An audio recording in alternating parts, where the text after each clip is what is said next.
Hi guys, and welcome to Module 4. I've just shared my screen with you, so let me find what we need to look at here. Module 5, woohoo!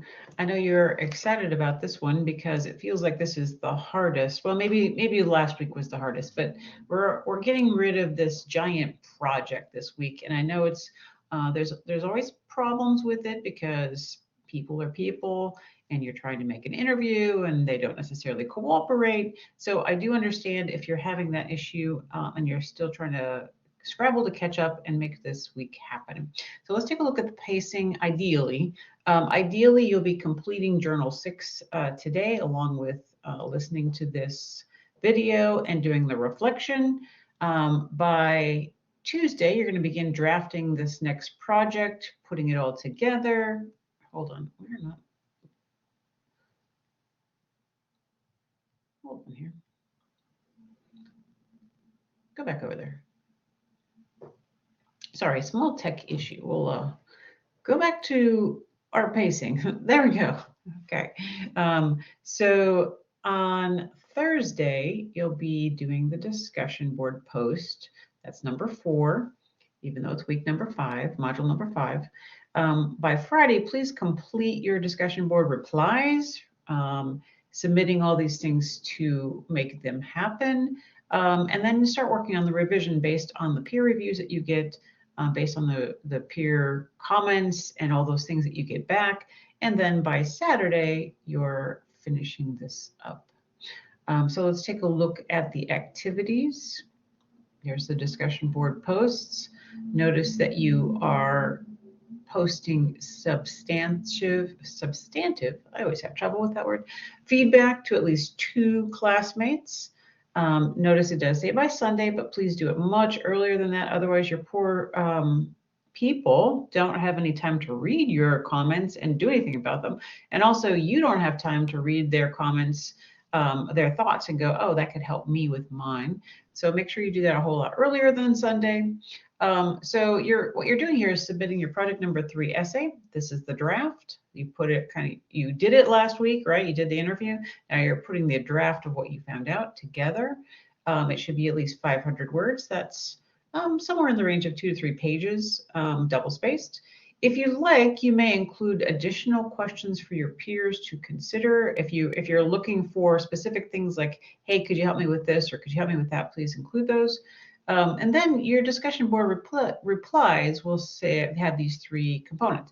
Does the author have a clear thesis statement? Does it meet the assignment requirements? Do the body paragraphs have clear topic sentences? And again, a topic sentence is the first sentence in the body paragraph, and it tells the topic of the paragraph. That makes it really clear for your reader to follow along and understand, why did you switch from one paragraph to the next paragraph? Well, here's the topic of the next one, right? Is the idea adequately supported? Again, one paragraph should be one main idea. So then we're going to switch to another main idea, another paragraph. And then number 3, does the author take care to avoid common errors when integrating those secondary sources, right? So we've talked about, you've had an article here about annoying ways that people use sources. Hopefully they haven't done any of those, but you can give them feedback if they have. Okay, so those are only 2 assignments here, but of course they're not little tiny assignments. This is a big project, right? So you're finishing up this interview, you're writing this stuff about it. We're going to spend a little time later today showing you an actual couple of oral histories so that you can get a better feel for what other people in the world have done with these. Okay, so quick learning resources. If you're clicking on that, you're going to see a couple things. Review grammar, review writing as a process. The one I'm going to focus on today is this one, and that's this APA paper sample. I'm not going to go through the whole thing for you, but I just wanted to point a couple things out to you. That video that just popped up is a video if you prefer a video to looking at these specific things. But all of these things over here on the left are the APA things. If you need help with a reference, if you need help with in-text citations, if you need help with the general formatting, if you want to know why it does these things, right? I'm going to point you down here further to this one, and that's the APA sample paper. And that's what you're seeing over here. And this paper, which I won't go over, but is useful if you're very visual and you want to know, like, how does this thing work? Notice that the paper itself is here, and then off on the right-hand side are all the annotations that tell you about what this thing is. So like you can go, oh, what is this? Well, this is, a header. This is what this should look like. This is a page number. This is what the first page looks like, and so on. So this will be really helpful in figuring out those last bit of APA rules that don't quite make sense to you. Remember that APA papers are their references at the end, right? So it's a reference page. And those are slightly different than MLA as far as their format. So make sure you look up how to do them. And then also they are in alphabetical order by the last name of the author, just like MLA. Okay. All right. So we want to spend the bulk of today taking a look at a couple of things with the Smithsonian. The Smithsonian has the credentials, right, to do oral histories. So we're going to start with this, and this is the oral history project that the Smithsonian Museum does in Washington, D.C. So I'm going to show you, it's really quick, this video, but let's start here. Hi, everyone. I'm Hannah Byrne. I'm a historian here at the Smithsonian Institution Archives, and we're going to run through a few steps so you can start doing oral histories at home. What's oral history? It's a method of interviewing we use to preserve the voices, memories, and perspectives of people in history. It's a tool we can all use to engage with and learn from family members, friends, and the people we share space with in an interview that captures their unique history and perspective in their own words. To start conducting oral histories at home, let's run through 5 easy steps. Step 1. Ask someone if they'd like to participate. Living with a grandparent right now, want to learn more about your sibling? Now, I know the vast majority, I'm going to pause this for a second, we'll come back to it. The vast majority of you have already done the interviews, but maybe that interview process was a bit of a whirl, or you weren't quite sure or very confident with it, or you felt really nervous. So this is a sort of a recap of it. Don't forget that it's very common to go back to an interview and say, hey, I've got some follow-up questions. Would you mind answering a few follow-up questions? I missed this or that, or maybe I thought about what you said and I'd like to ask you another question. So don't forget that that's possible if you feel like there's still holes in what you want to say. See if they'd like to be interviewed, get their permission, and you're good to go. Step 2, prepare for the interview. Prepare an introduction where you state your name, your interviewee's name, the date, and the location. This way, anyone listening to the interview tomorrow or 50 years from now knows what they're listening to. And remember to always ask them if you have permission to record at the start of the interview. Then, for questions, I always like to start an interview with, tell me about where you're from. Then you can prepare questions and topics based on what you already know, and then ask them maybe to talk about other moments in history they've lived through. We've also posted some sample questions for you. Step 3, remember to be an active listener. This means listen carefully and don't immediately jump to your next question. Remember to ask follow-up questions and don't be afraid to say, tell me more about that. Step 4, recording the interview. Smartphones today have built-in recording software. For me, it's the voice memo app on my phone that will let me record an MP3 audio file. So what you'll do is you'll pull up the app, set the phone equally distant between you and your interviewee so it picks up on both of your voices. Then you hit record, you say your introduction, and you get started with your interview. Step 5, when you're done, thank your interviewee, stop the recording, send the recording to your email, maybe save it to the cloud, and then send it to friends and family. And now you have a piece of history that you can listen to and learn from. And with these steps, you have the basics to start recording oral histories at home. Learn more about recording oral histories at the Smithsonian here. Okay, now I'm going to provide to you this link, which again, most of you have already done this, so you're realizing, okay, I would have done this differently, or I would have done that differently, or whatever. But this is something that you might want to do again. So pay attention, and maybe you can touch up some of the things that didn't quite go the way you want to. So this here is a link that I will send to you. It kind of goes through all of those things, includes the video at the top. And then, as she said, there's a list of questions. So there's the 4 R's, all these things.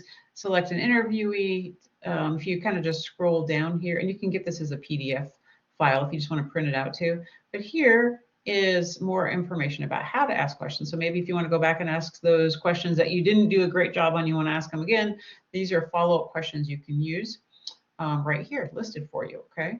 So again, I'm gonna send this link to you in the announcements right as soon as we finish this. So there you go, Smithsonian Archives, how to do oral history. All right, now, because you guys have done this and now you're writing about it, I want to provide two examples of oral history recordings. So the first one's very short and the second one is longer, but just so that you can see, like, what do we do with these things and why do we do them? Okay, so the first one is World War II. It's an oral history. It's short. And this one, well, let's just play it. Everything that's happened is got to be told and shown. It's a lesson to be learned. I had tried bazooka, didn't want that. I tried flamethrower, didn't want that. So I went to the company commander and asked him about being first scout.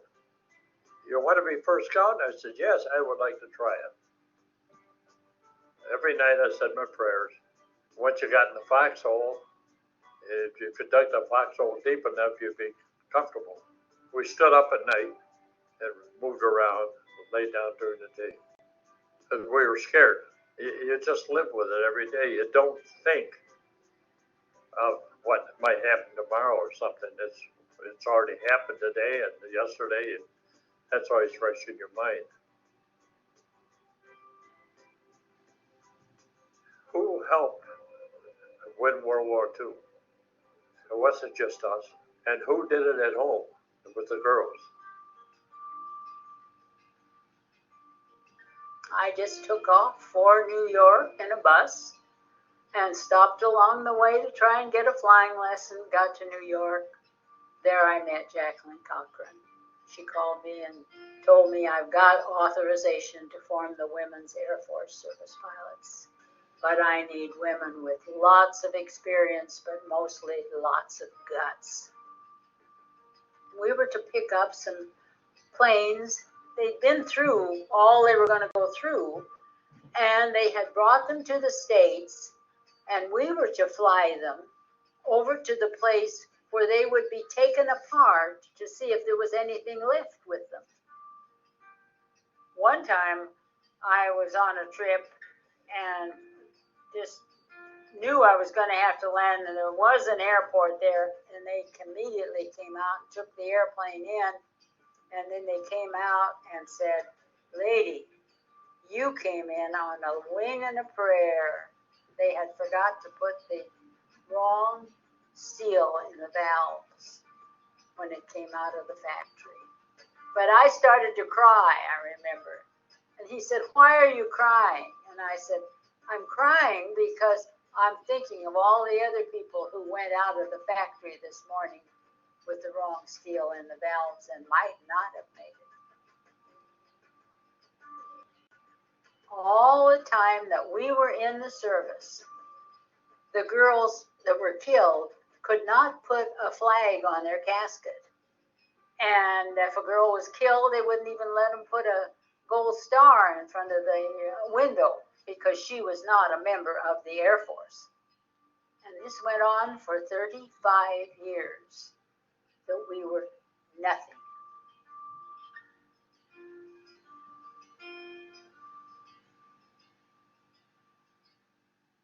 If you're interested in exploring oral histories, there are several sites to check out. You can explore oral histories at the World War II Museum, the Holocaust Museum, and the Library of Congress. If you're inspired to conduct an oral history project yourself, we have great interview tips from student reporter Jaden Jefferson to get you started. Who will you interview first? Be sure to tell us in the comments section. And okay, so that's a short one, and you can see yours isn't going to look a little like that because, of course, you probably don't have all of the technical capabilities of integrating various components or various interviews themselves, along with pictures and videos and all the things that they did. But some of you might, and it's something that you might do for your own family or someone you know. That could be a very valuable historical item. Now, the second one I'm going to show you is much longer, and will take up the rest of the time today. So I'm going to play the whole thing. Is there anyone here right now that has a question before I start this? Anyone live? Okay, no questions? All right, so the rest of this is going to be an oral history interview with Juan Gutierrez. This is again a Smithsonian one. I'm showing you several from the Smithsonian. And again, as she mentioned, they have databases of lots and lots of these from all different areas of history, all different angles. So keep it in mind if you're ever doing research in another way too, these are available to you. So let's, with that, start this. And again, this week is a week of putting things together, polishing things, making it all work. So please yell if you need some questions. Keep in mind that you'll be turning the project in this week. Next week, week 6, the last week, will be something totally different. You may want to look ahead for that because you'll be putting together a portfolio of the things that you've done during this whole time. So you may want to take a preview of that just so you know what you're anticipating for next week before you finish up for this week. All right, here we go. Enjoy. Buenos días. Thank you both for being here today. Would you mind saying? Hold on. Let's make that bigger. There we go. Your names for the camera. Of course. My name is Juan Jose Gutierrez Rodriguez. I'm a Puerto Rican living in New York City for many, many years. Puerto Rico all the time. And I would add legend of the Bombas Plena tradition and a National Endowment for the Arts Heritage Fellow. It's a pleasure to be here with you today. And with your daughter, let's say a future legend, would you like to introduce yourself? Sure. My name is Julia Luisa Gutierrez Rivera. Rivera must acknowledge my mother. Without her, of course, as echoing his statements, I would not be here. Again, like he said, I am Puerto Rican, born and raised in New York, but still first and foremost Puerto Rico. All right, yeah, part of what a lot of folks are calling the diasporican community, right? Because Puerto Ricans are on the island and all over the United States and really all over the world. Wanda, if I may call you that, tell us a little bit about just your musical background, sort of growing up in Puerto Rico, the music that was around you, and your musical formation. First of all, I'm really humbled by, just being here and you saying that I'm a heritage fellow. It's really humbles me. Playing, like something that is, wow, it hits me really, really deep. But going to your question, uh, I felt music since I remember. And I think my father, because he was a music lover person, he had records all the time. He used to go to parties with my mother, and he takes he would take us, and there was live band all the time. I remember sitting next to a bandstand, watching and listening to the music and the musicians. Not only the music, but what was happening in the bandstand among the musicians. Those dynamics. I love it, and I love it. And then I had the opportunity in primary school to apply for Escuela Libre de Música, the new music school that was a citywide project that called for students to take a test in music appreciation.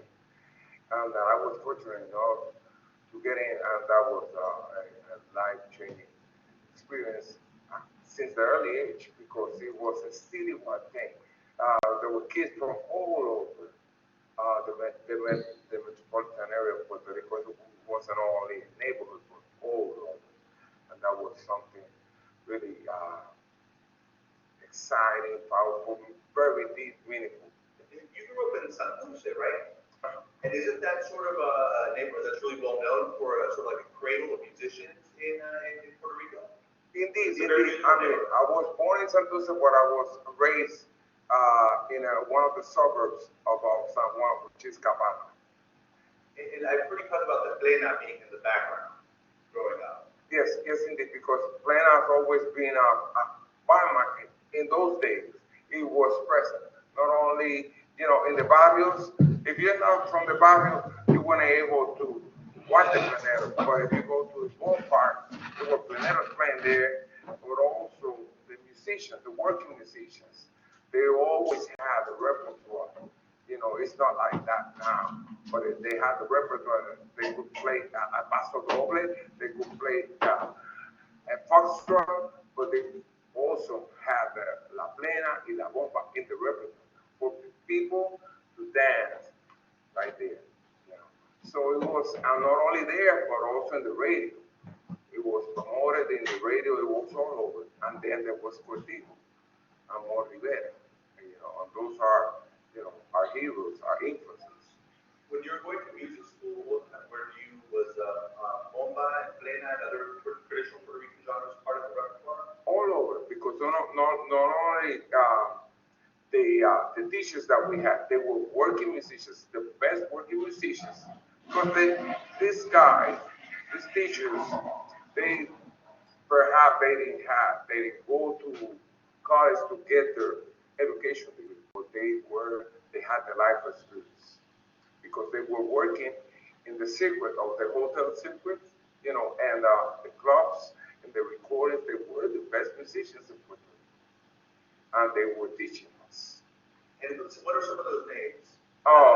We should be remembering. Rafael González Peña. That's one of my gods because he could play any instrument. He would tell you, he would show you, this is how it is, this is how it goes, this is how it's supposed to sound. And then not only that, in those days, he could write, for a band, you could see, I watch him on his desk writing the music with, ¿cómo se llama? Con el tintero, oh yes, right, and that was something really, really great. And he's been one of the greatest, not only musicians, but educators. He was part of one of the greatest musical organizations, Orquesta de Rafael Muñoz. And from there on, then there were other generations of musicians while I was staying at the Escuela Libre de Música. There was a guy that we call it Julio, because that's what he said. I am Mr. Julio Martinez. I was a trumpet player with the La Orquesta Panamericana. In those days, could you imagine a teacher inviting students in his car to go to the radio station to play live at the radio station of La Orquesta Panamericana? So you ultimately go to Puerto Rico. You ultimately moved to New York, and when you moved to New York, you have a very strong foundation, not just in music, but in Puerto Rican music and Afro-Caribbean music. Tell us a little bit about that move to New York and you sort of becoming a professional musician there. Yes, indeed, because we had all these colorful experiences in Puerto Rico, not only playing all kinds of musical genres and atmospheres, everything. Not only that, from then La Escuela Libre de Música, I went to the Conservatory of Music. I went to the University of Puerto Rico, then the Conservatory of Music at the same time. And then I had the opportunity to play the symphony, the Philharmonic Opera, marching bands, you name it, I played. Sounds like you're playing a million instruments. Yes, and then I had the opportunity to also record and play big concerts to Danny Rivera, Lucecita. Those were great names, great singers of Puerto Rico. They still around. So I had that really big experience at a young age.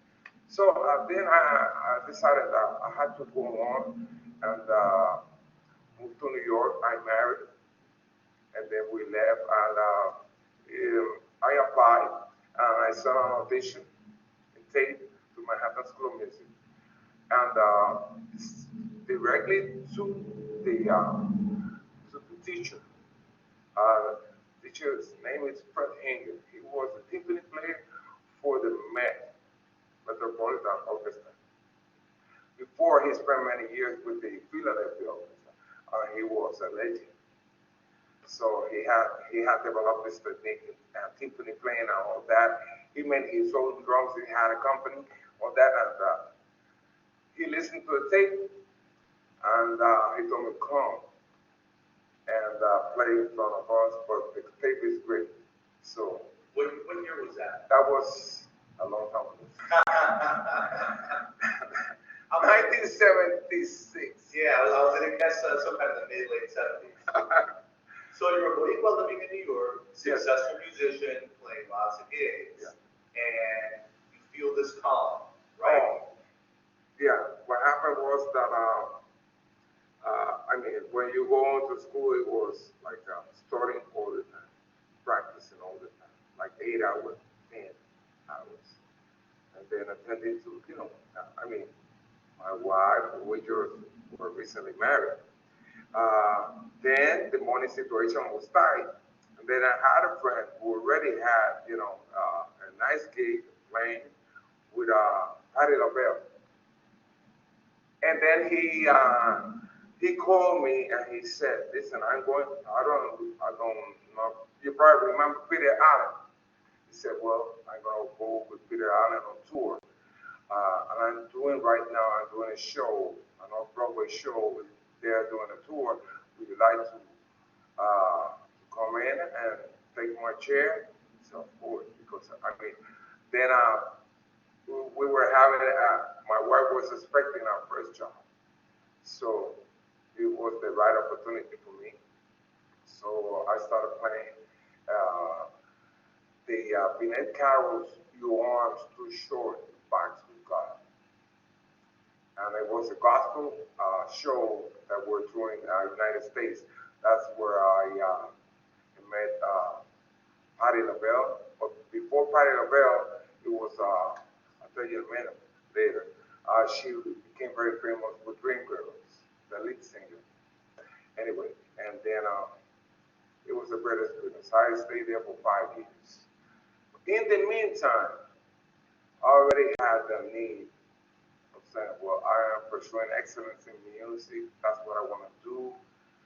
But I feel that I need to, uh, you know, get the strong footing in my music because I cannot aspire for any excellence if I'm not, if I don't know my roots the way I want to know. And I was perhaps in New York was the right place. In between tours, I used to play with Pepe Castillo. He's a great, great musician and folk singer. And some of my buddies were playing there, and they invited me over to play, and they were playing Puerto Rican music. And that's how I learned about Marcia Reyes. Marcia Reyes, perhaps, besides the National Heritage Fellows, perhaps he's responsible for me being here. So you met him in this group of Puerto Rican musicians? Not really. I learned about him. I said, well, he was a legend. Marcial used to live in New York, and he was part of this legendary group of pleneros called Los Pleneros de la 110. Víctor Montañez y Los Pleneros de la 110. And so Marcial by that time was back in Puerto Rico after many years of living in New York, where he was coming every summer. So I heard that in one of the summers, I heard that los Pleneros de la 110 were going to play at La Fiesta de Santiago Apóstol. Okay? And then I went there with my wife and the kids. It wasn't very good. And Marcial was the kind of, he was the kind, was the kind of guy before going on stage, he used to do playing up with the people. It was right here. I said, wow, this is something different. And then one day after he finished, before going on stage, said, Marcial, it's an honor to meet you. I'd like to perhaps maybe if I can call you. He said, come and get me tomorrow. That's all he said. This is my number, come and get me, I live here. So I went there. I took him home. My wife cooked a nice meal, but we spent the whole day just playing the music. And I put a big box with the cassette, and he thought it was a radio interview. Well, ladies and gentlemen, I'm Marcial Isabella here with my great friend Juan Gutierrez. And we're going to do some planas called like this, and this is the history of La Plana. It was like an interview. Wow, that's something. So we spent many countless hours doing that. And while I was taking him back, he said, stop there by the bodega. Let's get a couple of beers and play something. You have no money? Don't worry about it. Let's play. And people will start pouring money, for the beer. So that went on, many hangouts. Then every time I got home, my wife said, I was saying, wow, Lucy, that's something, that's great. And my wife said, yes, great. But let me tell you something. You better do something with Marcia, put a group together, or do something else. And she was also responsible for it. So this takes us to like 1983, I guess, when Don Pedro de la 21 are born. Yes. In between, let's say 77, 79, and 83, there were those hangouts with Marcial. He would go back to Puerto Rico, come back in the summer, and spend the whole summer. Yeah. So by the time 83 rolls around and you form Don Pedro de la 21, what is the status of Plena in New York? Are people hearing a lot of it? Is it kind of like a old-timey music? Does it seem relevant to folks there? But in those days, basically, you heard La Plena if you go to, for example, to social clubs where, people just hang out, the old timers, I never saw young people like me, in those days playing, except for a few exceptions. But basically, elders playing the music, no bomba. With also a few exceptions where you go in the summer, they had community festivals, Festival de Luis Santiago, Hermanos Fraternos, in East Harlem or in Randall Island. And you will see a folklore groups that were put together for that particular occasion, and they would do bomba, And then for this guy that I mentioned before, los pleneros de la secretaría is Victor Montañez. He was a former plenero, but he was a bombero. And I approached him for, talk to him about La Bomba. I had the opportunity to sit down with him and play because Marcial said, no bomba. Bomba that's fast, that's old people playing like the one now. But he was a bombero also. What was that process like for you to go? Because you had to do a lot of investigating to really sort of learn more about bomba and learn about the kind of intricacies and the diversity of those rhythms. Can you talk a little bit about that process of finding out these elders, these older practitioners, and what they taught you? Of course. Musical values. Well, it was all Marcial because by the time the story doesn't finish there with Lucy. He said, you better do something with Marcial. Well, next day, I said, Marcial, let's put a group together. Well, mijo, I was waiting for you to say something like that, but it's you, because I've done what I've done. Now it's your turn.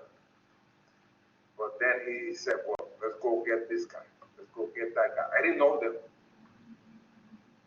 And then I went on, and we used to go to Luis Harlem, the South Bronx. And then we met Illane y Benjamin Flores, the Flores brothers, and his cousin, Patito Rivera.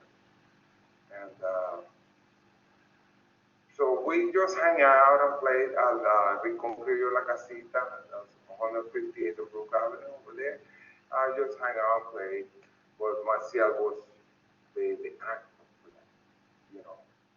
In those days, they didn't have even a phone, so every time I had to go and talk to them, I had to go over there. If they were not there, I had to look around in the neighborhood to find them. So, but that's how it happened. Then Marcial, when the group was already cohesive, I mean, he had to go back to Puerto Rico.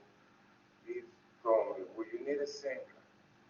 Let's go to 115th and Madison. And we went to this social club.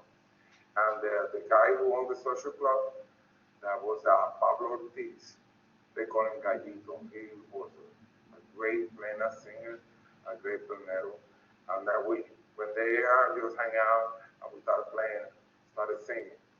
And then I approached him and Marcial talked to him and said, listen, I'm going back to Puerto Rico, and they have this excellent group. This guys over there, and you want to be part of it? Yeah, why not? Let's do it. So that's how we started. Then also with one of my peers, Tito Cepeda, who's a young guy who left with also with Marcial, and then I met him while I was doing things with Pepe Castillo. And then of course, Ricardo Miranda, guitar player, who was also playing with Pepe, and I had known Ricardo since we were kids playing rock and roll. So that's how it happened. No, even though you're the founder of the group, you talk about you were like really one of the youngest people within the scene. You're really mostly surrounded by older musicians. Yes. Now your group is in the midst of a generational shift. We got a whole lot of young veneros and bomberos in the group. And maybe, Julia, you can kind of comment a little bit about like, why is this music so speaking to young boricuas? What's this, like, why is this music relevant to them? The music, a lot of people tend to hear Bomba as music of our ancestors, of our roots and our traditions, but it's music that captures experiences, and experiences have no deadline. It's something that is lived every day. It just captures it in a way that's very catchy and harmonious and percussive. So it kind of appeals to a lot of people. It doesn't matter necessarily, if you had ever been to Puerto Rico, if you even understand what the stories talk about. It's something that is really, it kind of captures a broad, universal sense of just being human, right? Experiences that people go through every day. In terms of the relevance of young generations with the veneros, we've also always, and I'm speaking on his behalf now, always considered the ensemble to be a family type of ensemble. Not just between blood, but just the ties and the relationships and the bonds that happen amongst the musicians. And so, yes, when the group first started, Bongo and Tito were the youngest members. And moving forward, 30 plus years down the line, he's now the oldest. But we still have this intergenerational feel going on. And I think that that's part of not only the mission of the Planetos as a non-profit organization, as an ensemble, but also the mission of the genres in and of itself. You need to be able to pass it forward to somebody else. You need to be able to allow people to express and invent themselves within the traditions, because that's how the traditions thrive. That's how they grow. That's how they stay relevant. That's how we give them life and air. So with us now, with this current iteration of Los Veneros, we have, yes, about 2 or 3 different generations on the stage together. The youngest member now is 23 years old, who's younger than how Bongo was when the group started. But even with that, it's a little bit more complex because we have different experiences and years in the traditions that don't necessarily relate to our biological age, meaning I'm part of, I guess, the younger part of the Planeros, but I was born and raised in this. So yes, I am still a baby when it comes to living in these traditions, but I have seen the elders. I have been part as with Camilo Molina Gaetan and Mitch Mateo Gonzalez and several of the ensemble members who are my colleagues. They're all between 25, 34 years old. We were born and raised in these traditions. We're carrying it on because it was part of the mission of our parents, our grandparents. But we're also working with musicians that are not raised in these traditions. And they're young, but they have, similar to the experience, one will have the calling as Puerto Ricans in the diaspora to be able to use their talent and connect it to their cultural heritage. So they're young, both in age and also within their experience in these traditions. So it's a very interesting moment, I think, in the ensemble's history. You talked a little bit about sort of connecting music to resilience, the kind of lingua spirit of resilience, just given 100 years of history of in diaspora moving back and forth to the island and severe economic challenges, especially in this particular moment. Can you talk a little bit about the sort of the membership of those videos, how it's sort of really bringing together Puerto Ricans that are raised in New York or the United States, like your case, folks from the island, folks that are sort of more recent immigrants. Talk a little bit about sort of how the group membership is reflecting sort of what's happening with the Puerto Ricans at the moment. Well, it would not really be fair for me to continue to address that before I round up the one thing that we were doing before is about Eugenia Campos. She was also a part of that original ensemble, and because of my insistence of doing also bomba, and then we have the Flores brothers. They were the children of one of the foremost bomba dancers of Puerto Rico. Not only, and their grandfather was like one of the greatest practitioners of bomba in the early days, Puerto Rico, Eustacio Flores. And then we're talking about Bobo Flores, who was the father of the Flores brothers. So, I mean, it was a great opportunity. It was a blessing to have them there. And so we had to do bomba. And Marcial, who first tried to deviate me from bomba, he was the very first guy who made a drum for Los Planeros. Our first drum, he made it. So then we had the Flores brothers and his cousin Paquito, and they were able to make drums from things that they found, all barrels in the backyards or whatever, and we still use them.